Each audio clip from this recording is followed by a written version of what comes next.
प्रभुंकर महापारायण ठारू महासमाधि आज तृतीय दिवस से सकाशे आम जो मैंने जो उपस्थित अच्छा प्रभुंकर नाम को किसी समय चैंटिंग करवा तापर आज कार्यक्रम को आरंभ करवा। ओम नमो भगवते श्री अरविंदाय। ओम नमो भगवते श्री अरविंदाय। ओम नमो भगवते श्री अरविंदाय। ओम नमो भगवते श्री अरविंदाय। ओम नमो भगवते श्री अरविंदाय। ओम नमो भगवते श्री अरविंदाय। ओम नमो भगवते श्री अरविंदाय। ओम नमो भगवते श्री अरविंदाय। करुणामय मां परम प्रभु श्री अरविंद आज स्वतंत्र कार्यक्रम को आरंभ करने आमे तुमर शक्ति को आवाहन करुछु।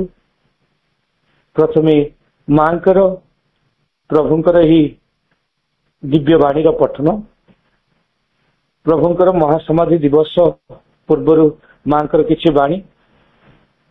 Our Lord has sacrificed himself totally for us. He was not compelled to leave his body. He chose to do so for reasons so certain that they are beyond the reach of human mentality, and when one can't understand, the only thing to do is to keep a respectful silence. आमर प्रभु आम्भ मानक पाई निजको संपूर्ण भाव में बलिदान देइछंती। से शरीर छाड़िबा को बाध्य होई नथिले। से अत्यंत गरिमामय कारण गुड़िक जोगु सेपरी करने को निर्णय नहीं जे से सबु मानवीय चिंताधारार अपहंच एवं जेतेबेले जड़े बुझीपारे नहीं एकमात्र विषय जहा करबा कथा ताहा हेउछि एक सम्मानजनक नीरवता रक्षा करबा। दिव्य जननी श्रीमांकर एही वाणी प्रभुंकर एक वाणी। It is the first secret of yoga to maintain the inner calm always, and from that calm to meet everything. योगर प्रथम रहस्य हेउछि सर्वदा अंतर प्रशांति बजाय रखिबा एवं सेही प्रशांति रु सबु किछि को सम्मुखीन हेबा। मांकर एवं प्रभुंकर एही दुई दिव्य वाणी पठन सह माँ एवं प्रभुंक श्री चरण कमल रे आम समस्तंकर अनंत कोटि आंतरिक प्रणाम जणाई तथा आज दिव्य कार्यक्रम रे योगदान करथिबा समस्त मातृप्रेमी अपा भाई मानक वंदे मातरम तथा प्रणाम जणाई एवं आज जी मुख्य आलोचक आलोचिका आमर अति प्रिय उर्मिला पांग मध्य आज कार्यक्रम को स्वागत जनाई आरंभ करने को जाउछि। आज ऑनलाइन श्रीअरविंद एस्पिरेशन पाठचक्र कार्यक्रम आरंभ रे चलंतु आमे समस्ते ध्यान सेवा प्रभुंकर स्वरचित मंत्रमय सावित्री आवृत्ति सह। आज मंत्रमय सावित्री आवृत्तिर पृष्ठा संख्या रही 416 एवं आज यह आवृत्ति करिवे आमर आयरलैंड रु मिन्नू अपा।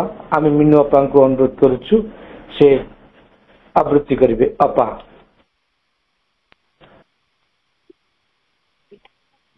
आज पांडव भाई जी की मिन्नू तांकर आज शुभ जन्मदिन जे कि प्रभु श्री अरविंद और श्री मांकर ग्रेट डिवोटी एवं सारा विश्व रे मध्य तांकर नाम रही एवं से शेष समय से नेपाल काठमांडू तांकर इयरला स्मरण करथिले मांका आश्रम जाई एवं तांकर लेखा बलिष्ठ लेखा जड़े आध्यात्मिक लेखक जगन्नाथ संस्कृत आरंभ करी प्रभु श्री अरविंद श्री मां पाखे से अटकी गले श्रीमा श्री अरविंद अनेक लेख श्री पांडव भाई शुभ जन्मदिन आम माँ और प्रभु से चरण कमल आम से जदिओ सूक्ष्म अति सूक्ष्म शरीर में अच्छा कौटी भी जन्म नहीं माँ कार्य करने आम बनफेट जड़े माँ भाषा बनफेट पांडव भाई बनफेट पांडव भाई happy birthday to you happy birthday to you आपणकर उपरे सब आपण जो थाऊ ना कहीं आपण प्रभु श्री अरविंद श्री मां शुभाशीष आपण रहू एवं मां कार्य ही निरंतर आपण करूँ जो बलिष्ठ लेखा एवं मां कार्य आम समस्त को सब प्रभावित कर रखू तांकर शुभ जन्मदिन आज तांकर नाती मीनू अपा पुओ से मंत्रमयी सावित्री आवृत्ति करेंगे आवृत्ति पृष्ठ संख्या रही 416 तांकर नाती हूँ शोभन शिवराज आज शोभन शिवराज का आम अनुरोध करवा मीनू अपा पुत्र जे कि पांडव भाई नाती से मंत्रमयी सावित्री आवृत्ति कर आवृत्ति सहित आज कार्यक्रम को आम परवर्ती कार्यक्रम को आगे जावा आम समस्त ध्यानस्थ रही। Pranam everybody. My name is Savan, and as you all know, today is my Oja's birthday, and I'd like to celebrate and honor his birthday today by reading a passage from the Savitri. It's page number 416 from the Savitri. Om Namo Bhagavate Shri Aravindaya Namo. He beheld the cosmic being at his task. His eyes measured the spaces, gauged the depths. His inner gaze, the movements of the soul. He saw the eternal labor of the gods and looked upon life of beasts and men. A change now fell upon the singer's mood. A rapture and a pathos moved his voice. He sang no more of light that never wanes, and oneness and pure everlasting bliss.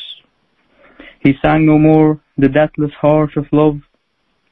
His chant was a hymn of ignorance and fear. He sang the name of Vishnu and the birth and joy and passion of the mystic world, and how the stars were made and life began, and the muse regions stirred with the throb of a soul. He sang the inconscient and its secret self, its power and omnipotent, knowing not what it does, all shaping without will or thought or sense, its blinding, unerring, occult mystery, a darkness yearning towards the eternal light, and love that broods within the dim abyss and waits the answer of the human heart, and death that climbs to immortality. He sang of the truth that cries from night's blind deeps, and the mother wisdom hid in nature's breast, and the idea that through her dumbness works, and the miracle of her transforming hands,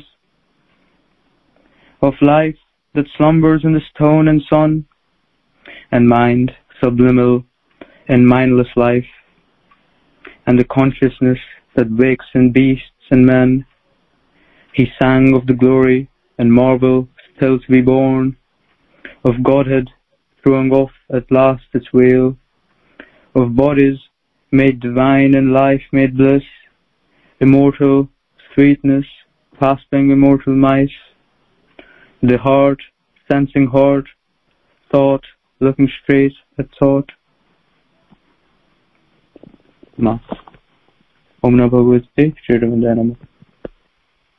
धन्यवाद भाई। आमे एते बेले जाए प्रभुंकर मंत्रमय सावित्री आवर्ती निजक ध्यानस्थ रखिले। वर्तमान आज दिव्य कार्यक्रम रे माँ एवं प्रभु श्रीचरण कमल रे भक्ति नैवेद्य अर्पण करवा। आज अर्पण करने ऑनलाइन माध्यम जोड़ी होती आमर ढेंकानाल रु गौतम आपा। आम आपा को अनुरोध करछु से भक्ति नैवेद्य अर्पण करेंगे। अपा आमर उर्मिला आपा सम्मान्य उर्मिला आपा को मोर नमस्कार। वंदे मातरम। प्रियतम बंधु हे काहि केते दूरे रही कुह। प्रियतम बंधु हे काहि केते दूरे रही कुह। खोजुछि तुमको दिवस रजनी। खोजुछि तुमको दिवस रजनी। आखिरु झराई लुह प्रभु हे।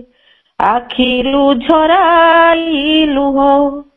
प्रियतम बंधु हे काहि केते दूरे रहिछ कुह। तुमे तो रहिछ अंतरे अंतरे होई मधुमय होई छंद। फूलरे फूलरे महकी उठुछि ए अपरूप आनंद।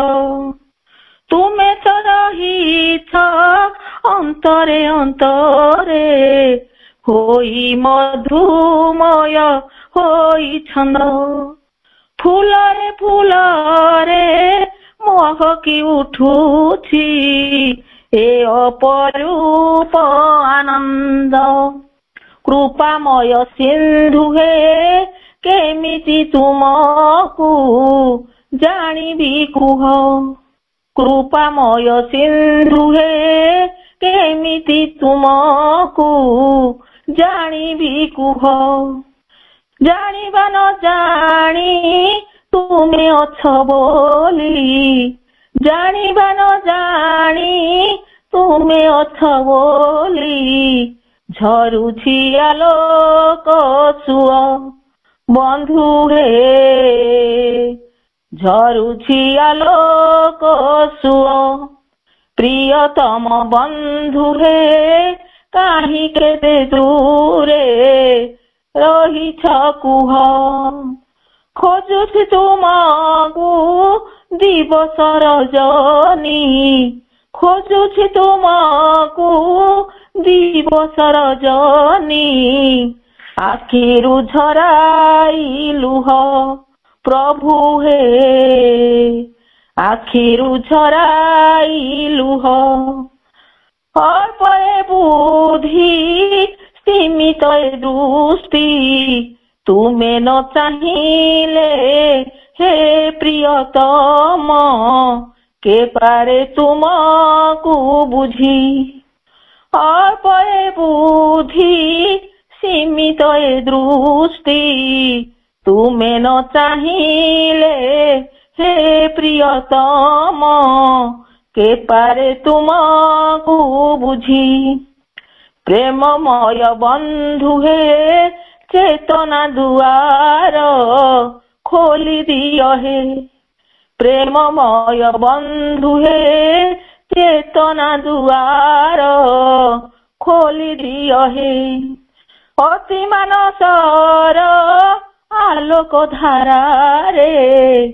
अति मानसर आलोक धारा रे। हुए मु आलोकमय बंधु हे। हुए मु आलोकमय। प्रियतम बंधु हे काहि केते दूरे रहिछ कुह।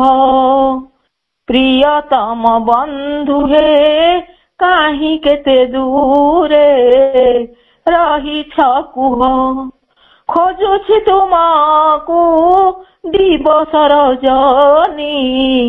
ଖୋଜୁଛି ତୁମକୁ ଦିବସ ରଜନୀ ଆଖିରୁ ଝରାଇ ଲୁହ ବନ୍ଧୁ ହେ ଆଖିରୁ ଝରାଇ ଲୁହ ବନ୍ଧୁ ହେ ଆଖିରୁ ଝରାଇ ଲୁହ। ଶେଷ କୃତଜ୍ଞତା। ଧନ୍ୟବାଦ। ନମସ୍କାର। ବନ୍ଦେ ମାତରମ୍। ଧନ୍ୟବାଦ ଅପା। ବହୁତ ସୁନ୍ଦର ଏକ ପ୍ରାର୍ଥନାଟି ଆଜି ମା ଏବଂ ପ୍ରଭୁଙ୍କ ଶ୍ରୀଚରଣ କମଳରେ ଅର୍ପଣ କରିଛନ୍ତି। ଆପଣଙ୍କୁ ଅନେକ ଅନେକ ଧନ୍ୟବାଦ ତଥା କୃତଜ୍ଞତା।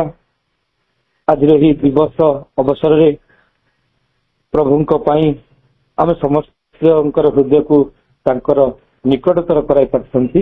ତେଣୁ ଆପଣଙ୍କୁ ଅନେକ ଅନେକ ଧନ୍ୟବାଦ।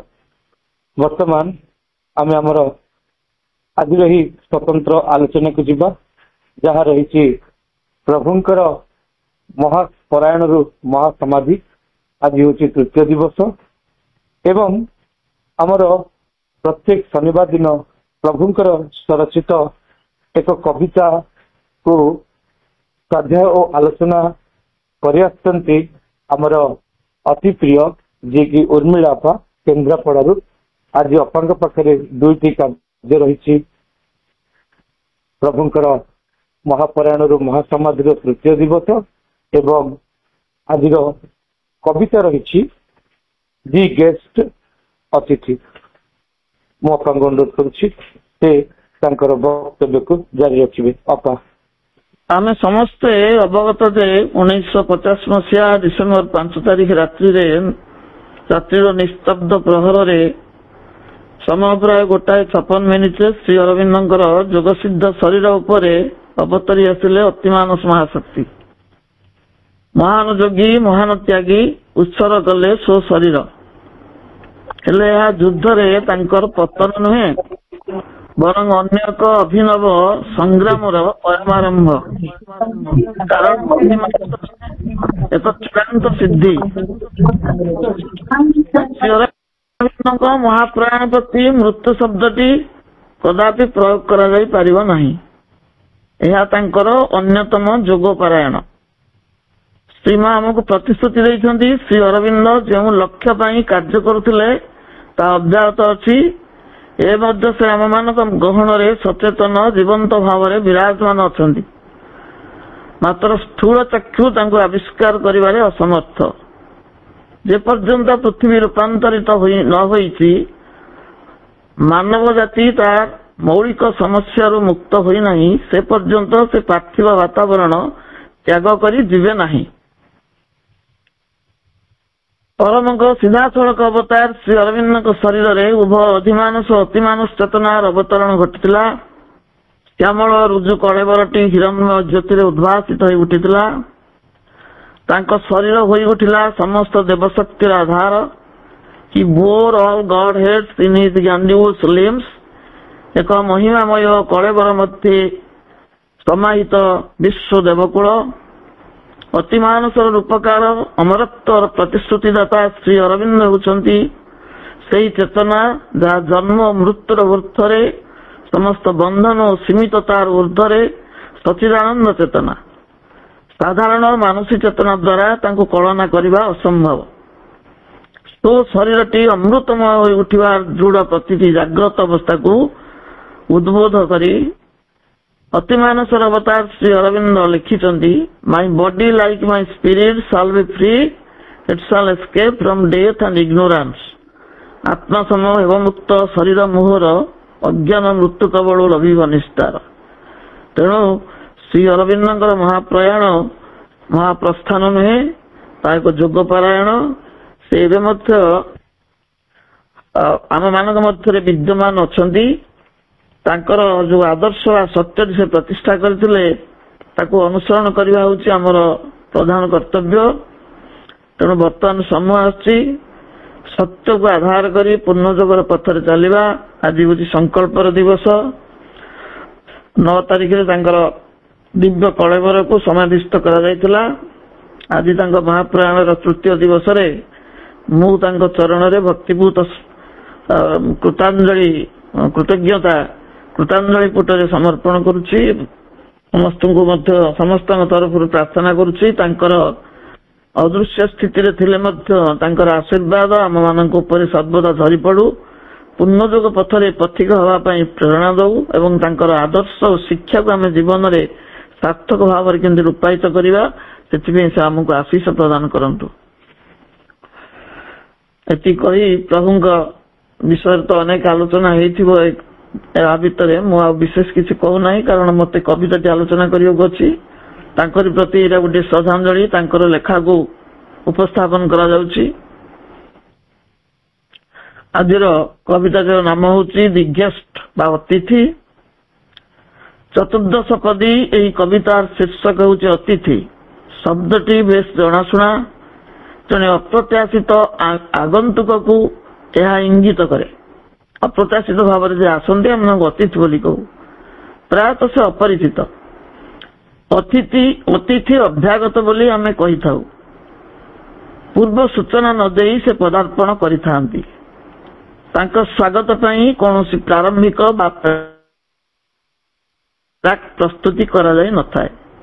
ତାଙ୍କ ପରିତୃପ୍ତି ପାଇଁ ସୁସ୍ୱାଦୁ ଅନ୍ନ ବ୍ୟଞ୍ଜନର ବ୍ୟବସ୍ଥା ମଧ୍ୟ ଆଗରୁ କରାଯାଇ ନଥାଏ। ଇଂରାଜୀରେ ଆମେ ଗେଷ୍ଟ ବୋଲି କହୁ, ଯାହାଙ୍କ ବିଷୟରେ ଆମେ ଗେସ୍ କରିପାରିନଥାଉ। ଗେସ୍ କରି ନପାରିଲେ ତାକୁ ଗେଷ୍ଟ ବୋଲି କୁହାଯାଏ। ଅତିଥି ଶବ୍ଦର ତାତ୍ପର୍ଯ୍ୟ ହେଉଛି ନ ତିଥି, ଅର୍ଥାତ୍ ତିଥି ବାର ନକ୍ଷତ୍ର ନିର୍ଦ୍ଧାରଣ କରି ସେ ପ୍ରବେଶ କରିନଥାନ୍ତି।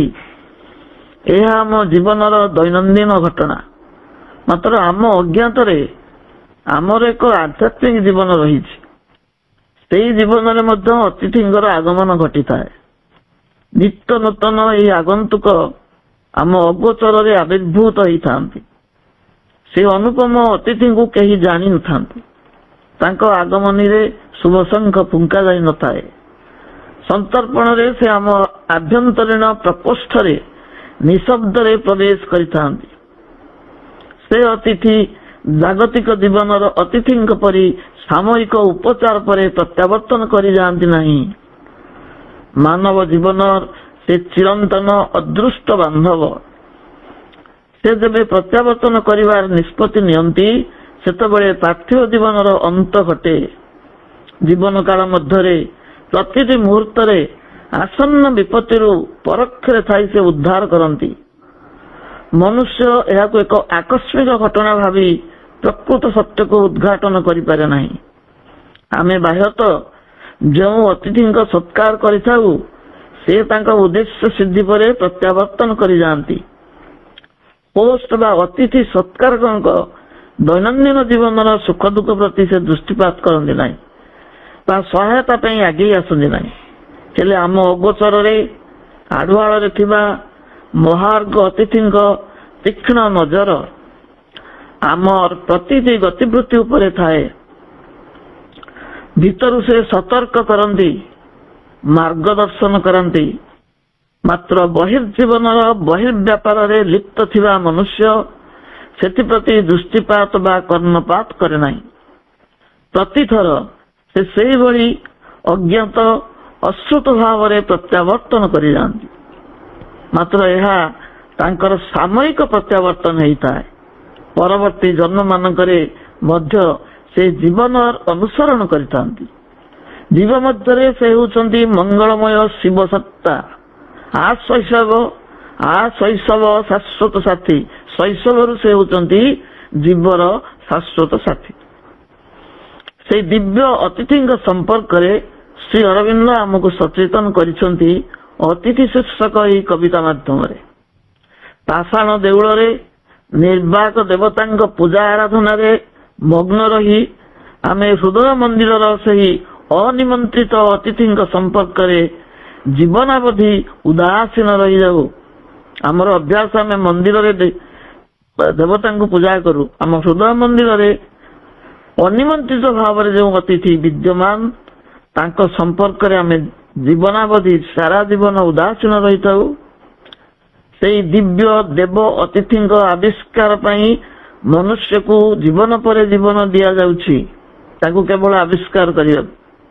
ଧର୍ମ ଆଉ କର୍ମରେ ବ୍ୟସ୍ତ ମନୁଷ୍ୟ ସ୍ୱଧର୍ମ ଆଚରଣରେ ଅବହେଳା ପ୍ରଦର୍ଶନ କରି ଆସିଛି। ସ୍ୱଧର୍ମ ହେଉଛି ଆତ୍ମଧର୍ମ, ଶାସ୍ତ୍ର ଧର୍ମ ନୁହେଁ। ଆତ୍ମଧର୍ମକୁ ସ୍ୱଧର୍ମ କହନ୍ତି, ଶାସ୍ତ୍ର ଧର୍ମକୁ ନୁହେଁ। ଆତ୍ମସତ୍ତାଙ୍କର ଆବିଷ୍କାର, ମାନବୀୟ ସତ୍କାର ପାଇଁ ଯିଏ ଜନ୍ମ ଜନ୍ମ ଧରି ପ୍ରତୀକ୍ଷାରତ, ଆତ୍ମସତ୍ତାଙ୍କର ଆବିଷ୍କାର ହେଉଛି ଆତ୍ମଧର୍ମ। ଯିଏ ମାନବୀୟ ସତ୍କାର ପାଇଁ ଜନ୍ମ ଜନ୍ମ ଧରି ପ୍ରତୀକ୍ଷାରତ ଅଛନ୍ତି, ସେଇ ଇଟର୍ନାଲ ଗେଷ୍ଟଙ୍କ ସମ୍ପର୍କରେ ଆଜିର କବିତାଟି ଉପସ୍ଥାପିତ। କବିତାର ରଚନା କାଳ 21/9/1939 ମସିହା। ଶ୍ରୀ ଅରବିନ୍ଦଙ୍କର ଅନ୍ୟାନ୍ୟ କବିତା ତଥା ଦି ୱିଟନେସ୍ ସୋଲ୍, ସାକ୍ଷୀ ଆତ୍ମା, ଦି କିଙ୍ଗଡମ୍ ୱିଦିନ୍, ରାଜ୍ୟ ଅଭ୍ୟନ୍ତରର ତଥା ଅନ୍ୟାନ୍ୟ ବହୁ କବିତାରେ ଏଇଭଳି ପ୍ରସଙ୍ଗ ପ୍ରକାଶ ପାଇଛି ଆତ୍ମା ସମ୍ପର୍କରେ, ଚୈତ୍ର ଆତ୍ମା ସମ୍ପର୍କରେ। ପରମ ପ୍ରଭୁ ହେଉଛନ୍ତି ଆମ ଆତ୍ମପୁରୁଷ। ଶ୍ରୀ ଅରବିନ୍ଦ ସେଇ ଭୂମିକାରେ ଥାଇ ସାକ୍ଷାତ୍ମ ପ୍ରସଙ୍ଗରେ କହୁଛନ୍ତି। ପରମ ପ୍ରଭୁ ଆମର ଆତ୍ମପୁରୁଷ, ସେ ହେଉଛନ୍ତି ଶ୍ରୀ ଅରବିନ୍ଦ। ସେ ସେଇ ଭୂମିକାରେ ଥାଇ ସାକ୍ଷାତ୍ମ ପ୍ରସଙ୍ଗରେ କହୁଛନ୍ତି, ଚିର ପ୍ରଶାନ୍ତ ମୋ ଆତ୍ମାର ଅଟଳ ପ୍ରଶାନ୍ତି ମଧ୍ୟରେ ନିରନ୍ତର ନିବାସ ମୋ ଅବିଚଳ ସକଳ ସ୍ଥିତିରେ। ନୀରବେ ନିରେଖେ ବସି ବିଶାଳ ସେ ବିଶ୍ୱଶକ୍ତି ଗଣେ, ନିରଳସ କର୍ମରତ ତୁମର ସେ ବିଚିତ୍ର ବିଧାନେ। ସେ ଅତିଥିଙ୍କୁ ସମ୍ବୋଧନ କରି ଶ୍ରୀ ଅରବିନ୍ଦ ଏହି କଥା କହୁଛନ୍ତି। ଅଜ୍ଞାତ ଅତିଥିଙ୍କୁ ଜ୍ଞାତ ହେବା ଉଦ୍ଦେଶ୍ୟରେ ଆମେ ପ୍ରଭୁଙ୍କର କବିତା ଅଧ୍ୟୟନ କରିବା। I have discovered my deep deathless being, masked by my front of mind, immense, serene. It meets the world with an immortal seeing, a God spectator of the human sin. I have discovered my deep deathless being, masked by my front of mind, immense, serene. It meets the world with an immortal seeing, a God spectator of the human sin. ଗଭୀର ମୋ ମୃତ୍ୟୁହୀନ ସତ୍ତା ଏକ କରିଛି ମୁଁ ଆବିଷ୍କାର, ବାହ୍ୟ ମନ ଆଚ୍ଛାଦନ ମଧ୍ୟରେ ଅମିତ ସେ ସୌମ୍ୟ ରୂପାଧାର। ମୃତ୍ୟୁହୀନ ନେତ୍ର ସଞ୍ଚାଳନେ ଦେଖନ୍ତି ସେ ସାରା ସଂସାର, ଦେବରୂପୀ ଦର୍ଶକ ସେ ଏକ ଜାଗତିକ ମାନୁଷୀ ଦୃଶ୍ୟ। ଗଭୀର ମୋ ମୃତ୍ୟୁହୀନ ସତ୍ତା ଏକ କରିଛି ମୁଁ ଆବିଷ୍କାର, ବାହ୍ୟ ମନ ଆଚ୍ଛାଦନ ମଧ୍ୟରେ ଅମିତ ସେ ସୌମ୍ୟ ରୂପାଧାର। ମୃତ୍ୟୁହୀନ ନେତ୍ର ସଞ୍ଚାଳନେ ଦେଖନ୍ତି ସେ ସାରା ସଂସାର, ଦେବରୂପୀ ଦର୍ଶକ ସେ ଏକ ଜାଗତିକ ମାନୁଷୀ ଦୃଶ୍ୟ। ପାର୍ଥିବ ମାନବର ପ୍ରତିନିଧି ଭାବେ ପ୍ରଭୁ ନିଜକୁ ସେ ଅତିଥିଙ୍କ ସର୍ବପ୍ରଥମ ଆବିଷ୍କାରକ ଭାବେ ଉପସ୍ଥାପିତ କରିଛନ୍ତି। କବି ଶ୍ରୀ ଅରବିନ୍ଦ ଆବିଷ୍କାରକ ଭୂମିକାରେ ଅଛନ୍ତି। ସେ ଅତିଥିଙ୍କୁ ସେ ଆବିଷ୍କାର କରୁଛନ୍ତି। ତାଙ୍କ ଉଲ୍ଲେଖ ଅନୁସାରେ I have discovered my deep deathless being, ଆବିଷ୍କାର କରିଛି ମୁଁ ଗଭୀର ମୋ ସତ୍ତା ଏକ ମୃତ୍ୟୁ ବିରହିତ। ରହିଛନ୍ତି ସେ ବାହ୍ୟ ମନର ଆଚ୍ଛାଦନ ମଧ୍ୟରେ, ଅମିତ ସୌମ୍ୟ ସେ ତାଙ୍କୁ ଆଚ୍ଛାଦିଛି ବାହ୍ୟ ମନ ମୋର। ମାନବ ମନର ପରସ୍ତ ପରସ୍ତ ଆବରଣ ମଧ୍ୟରେ ଆବୃତ ସେ ସୌମ୍ୟ ଶାନ୍ତ ଶାଶ୍ୱତ ପୁରୁଷ। କବି କହୁଛନ୍ତି ସେ ମୋ ନିଜର ସତ୍ତା, ଯେ କି ଗହନ ଗଭୀରରେ ଅବସ୍ଥାନ କରିଛନ୍ତି। ସେ ଅମିତ ଶକ୍ତିଶାଳୀ, ମାତ୍ର ଶକ୍ତିର ଅପପ୍ରୟୋଗ କରନ୍ତି ନାହିଁ। ସଦା ଜାଗ୍ରତ ସେହି ଦିବ୍ୟ ଦର୍ଶକ ମୃତ୍ୟୁହୀନ ଦୃଷ୍ଟିପାତରେ ସମଗ୍ର ସଂସାରକୁ ଅବଲୋକନ କରୁଛନ୍ତି। ତାହା ପଲକ ବିହୀନ ଦୃଷ୍ଟି, କ୍ଷଣମାତ୍ର ପଲକ ପତନରେ ସୃଷ୍ଟିର ଭାରସାମ୍ୟ ବିପନ୍ନ ହେବା ଅବସମ୍ଭାବୀ। ସେ ହେଉଛନ୍ତି ମାନୁଷୀ ଦୃଶ୍ୟର ଦେବଦର୍ଶକ। ମନୁଷ୍ୟମାନଙ୍କ କାର୍ଯ୍ୟକଳାପକୁ ନିଷ୍ପଲକ ନେତ୍ରରେ ଦେଖି ଚାଲିଛନ୍ତି। କାରଣ କବିଙ୍କ ଭାଷାରେ ସେ ହେଉଛନ୍ତି ସାକ୍ଷୀ ପୁରୁଷ। ମନୁଷ୍ୟର କର୍ମାକର୍ମର ସେ ନୀରବ ଦ୍ରଷ୍ଟା। ଦେଖୁଥାନ୍ତି ମନୁଷ୍ୟ କିପରି ତାର କୁକର୍ମର ଫଳାଫଳ ଭୋଗ କଲା ବେଳେ ଅଦୃଷ୍ଟ ଅନନ୍ତକୁ ଦାୟୀ କରୁଥାଏ। ମାତ୍ର ପରମ କାରୁଣିକ ଭଗବାନ କାହାରିକୁ ଦଣ୍ଡ ଦିଅନ୍ତି ନାହିଁ, ବରଂ ବ୍ୟଥିତ ହୁଅନ୍ତି। ଯେପରି ମାନବ ରୂପୀ ପିତାଟିଏ ତାର ଅମିତ ବ୍ୟୟୀ ଦୁରାଚାରୀ ସନ୍ତାନର କାର୍ଯ୍ୟକଳାପରେ ମର୍ମାହତ ହେଇଯାଆନ୍ତି, ସେ ହୁଏତ ପ୍ରତିକ୍ରିୟାଶୀଳ ହୋଇ ଦଣ୍ଡ ବିଧାନ କରିପାରନ୍ତି ମାନବ ପିତା, କିନ୍ତୁ ଏହି ଶାଶ୍ୱତ ଜନକ ବ୍ୟଥିତ ହୁଅନ୍ତି ସିନା, ଦଣ୍ଡିତ କରନ୍ତି ନାହିଁ। ସାଧାରଣ ପିତାଟିଏ ପୁତ୍ରର ଭୁଲ କାମ ଦେଖିଲେ ତାକୁ ଦଣ୍ଡ ଦିଏ, କିନ୍ତୁ ପରମ ପିତା ତାଙ୍କର ସନ୍ତାନ ମାନଙ୍କୁ ଦଣ୍ଡ ଦିଅନ୍ତି ନାହିଁ, ତାର ପରିବର୍ତ୍ତନ ପାଇଁ ବହୁ ସୁଯୋଗ ସୃଷ୍ଟି କରନ୍ତି। ପରିଶେଷରେ ମୃତ୍ୟୁ ରୂପୀ ସୁଯୋଗ ପ୍ରଦାନ କରନ୍ତି। ମୃତ୍ୟୁ ଗୋଟେ ସୁଯୋଗ ହେଇକି ଆସେ। ଯେତେବେଳେ ଦେଖନ୍ତି ଶେଷ ପର୍ଯ୍ୟନ୍ତ ସେ ସଜାଡି ହେଲା ନାହିଁ, ତାକୁ ଆଉ ଗୋଟେ ସୁଯୋଗ ଦିଆଯାଏ। ସେଟା ହଉଛି ମୃତ୍ୟୁ ରୂପୀ ସୁଯୋଗ। ଆମେ ଯେଉଁ ମୃତ୍ୟୁକୁ ଚରମ ଦୁର୍ଯୋଗ ଭାବରେ ଗ୍ରହଣ କରିଥାଉ, ତାର ନାମସ୍ମରଣ ମାତ୍ରେ ଆମ ମଧ୍ୟରେ କମ୍ପନ ସୃଷ୍ଟି ହୁଏ। ପ୍ରିୟଜନର ମୃତ୍ୟୁ ସମ୍ବାଦ ଆମକୁ ସ୍ତମ୍ଭିତ କରେ, ବ୍ୟଥିତ କରେ। ସେଇ ମୃତ୍ୟୁକୁ ପ୍ରଭୁ ଉର୍ଦ୍ଧ୍ୱତର ଚେତନାକୁ ଏକ ଅବିନାଶୀ ଜୀବନ ଆଡକୁ ସୋପାନର ରୂପ ଦିଅନ୍ତି। ମୃତ୍ୟୁକୁ ସେ ଗୋଟେ ସୋପାନ ବୋଲି ଉପସ୍ଥାପନ କରନ୍ତି, ଯେ ଉର୍ଦ୍ଧ୍ୱତନ ଚେତନାକୁ ଉଠେଇ ନିଏ ଏବଂ ଗୋଟେ ଅବିନାଶୀ ଜୀବନ ଆଡକୁ ମାର୍ଗ ପ୍ରଦର୍ଶନ କରେ। ସାବିତ୍ରୀ କାବ୍ୟରେ ପ୍ରଭୁ ଉଲ୍ଲେଖ କରନ୍ତି, Death is a stair, a door, a stumbling stride. The soul must take to cross from birth to birth, a great defeat pregnant with victory, a whip to lash us forwards us towards our deathless state. ମୃତ୍ୟୁ ଅଟେ ସୋପାନ ଅଟେ, ଦ୍ୱାରଟିଏ ଟଳମଳ ଦୀର୍ଘ ପଦକ୍ଷେପେ ଅତିକ୍ରମିବାକୁ ହେବ ଏ ଆତ୍ମାକୁ ପାରି ହୋଇ ଜନ୍ମ ଜନ୍ମାନ୍ତର। ବିଜୟକୁ ଗର୍ଭେ ଧରି ନିଷ୍ପ୍ରଭ ପରାଜୟ ସେ ଏକ ଚାବୁକ ସମ ପ୍ରହାରେ ଆମକୁ ଗତି କରିବାକୁ ମୃତ୍ୟୁହୀନ ଅବସ୍ଥା। ମୃତ୍ୟୁ ଯୋଉଟେ ସୋପାନ, ଉର୍ଦ୍ଧ୍ୱତର ସୋପାନକୁ ଆରୋହଣର ସୁଯୋଗ। ମୃତ୍ୟୁ ଯୋଉଟେ ଦ୍ୱାର, ଟଳମଳ ଦୀର୍ଘ ପଦକ୍ଷେପରେ ତାକୁ ଅତିକ୍ରମ କରିବାକୁ ହୁଏ, ଆତ୍ମା ତାକୁ ପାରି ହେଇଯାଏ ଜନ୍ମ ଜନ୍ମାନ୍ତର। ସେ ବିଜୟକୁ ଗର୍ଭେ ଧରିଛି, ସେ ଏକ ଚାବୁକ ସମ ପ୍ରହାର ଆମକୁ ଏଇଥିପାଇଁ ପ୍ରହାର କରେ, ଆମେ ମୃତ୍ୟୁହୀନ ଅବସ୍ଥାକୁ କିଭଳି ଗତି କରିବୁ। ପୁନଶ୍ଚ କବି କହୁଛନ୍ତି, The world was built by death that he might live, which wilt thou abolish death, gain life too will perish. Thou cannot not abolish death, but you must transform it into greater living.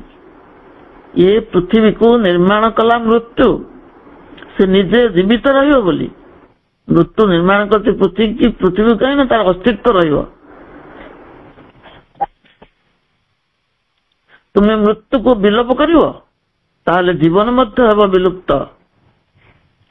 ମୃତ୍ୟୁକୁ ତୁମେ ବିଲୋପ କରିପାରିବ ନାହିଁ, ତେବେ ତାକୁ ମହତ୍ତର ଜୀବନରେ ରୂପାନ୍ତରିତ କରିପାର। ଦ୍ୱିତୀୟ ପଦରେ କବି ଲେଖୁଛନ୍ତି, No pain and sorrow of the heart and flesh can tread that pure and voiceless sanctuary. Danger and fear fates hounds slipping their leash, rend body and nerve, the timeless spirit is free. ଦେହ ପ୍ରାଣ ଚେତନାର ଦୁଃଖ ଶୋକ ବେଦନା ଯାତନା ମାନ ନୀରବ ନିର୍ମଳ ନିଭୃତ ନୀଳଏ ପାରେ ନା ଥାପି ଚରଣ। ବିପଦ ଭୟର ଫାଶ ଫାଙ୍କି ଦେଇ ସାରମେୟ ଅଦୃଷ୍ଟର ଶରୀର ସ୍ନାୟୁରେ ଦେଉଥାନ୍ତି ପୀଡ଼ା, ଆତ୍ମା ଥାନ୍ତି ନିର୍ବିକାର। ଦେହ ପ୍ରାଣ ଚେତନାର ଦୁଃଖ ଶୋକ ବେଦନା ଯାତନା ମାନ ନୀରବ ନିର୍ମଳ ନିଭୃତ ନୀଳଏ ପାରେ ନା ଥାପି ଚରଣ। ବିପଦ ଭୟର ଫାଶ ଫାଙ୍କି ଦେଇ ସାରମୟ ଅଦୃଷ୍ଟର ଶରୀର ସ୍ନାୟୁରେ ଦେଉଥାନ୍ତି ପୀଡ଼ା, ଆତ୍ମା ଥାନ୍ତି ନିର୍ବିକାର। ମନୁଷ୍ୟର ସମସ୍ତ ବେଦନା ବୋଧ ତାର ଶରୀର